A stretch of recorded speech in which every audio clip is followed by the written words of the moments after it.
Hello, hello mga Mars! So for today's video, magluluto tayo ng adobong kangkong with tofu. So ngayon, bago tayo maggisa-gisa, ayan, prito muna ako ng tofu. Ayan, pinrito ko lang siya sa mantika. Kailangan lang maging brown-brown na siya. Kumbaga, ma-fried siya ng kaunti lang. Wag naman natin siyang susunugin ha, kasi maglalasang sunog na siya. So ayan, konting halo-halo lang natin dyan hanggang sa medyo ma-fried na yung ibang part ng tofu.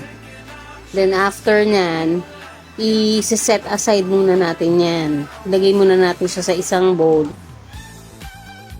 Pag na-transfer na natin yung na-fried nating tofu sa isang bowl, babawasan lang natin ng kaunting mantika yan. Tapos dyan na rin tayo maggigisa.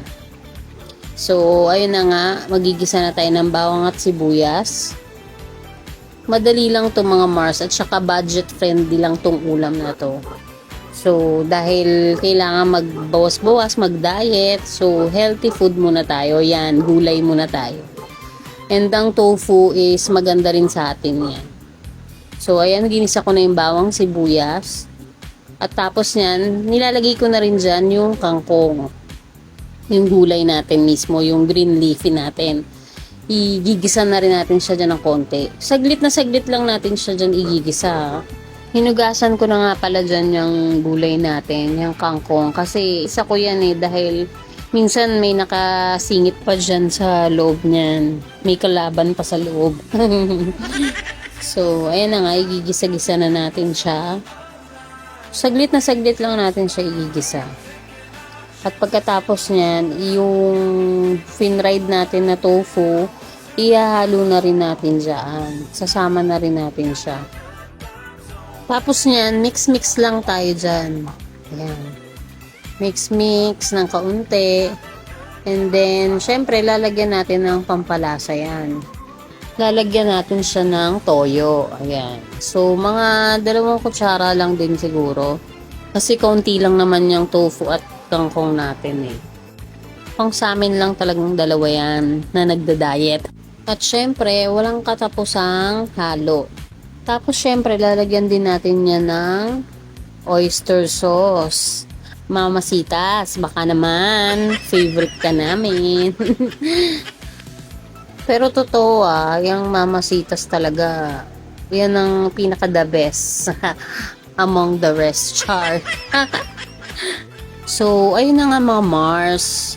Ayan na, after natin lagyan ng oyster sauce, halu-haluin lang natin ng kaunti. And then, lalagyan natin yan ng kaunting water. As in, konting-konti lang na tubig. Pagkalagay natin ng water, ayan, ayusin lang natin ng kaunti.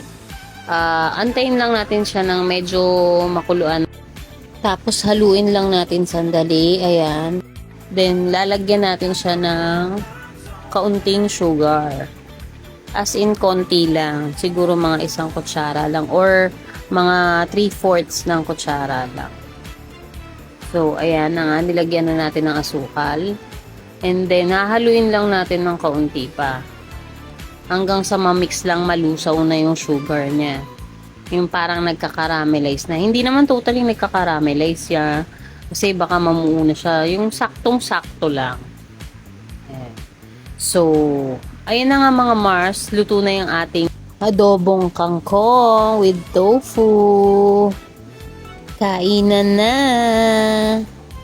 So, paano mga Mars? See you again on my next video. Bye!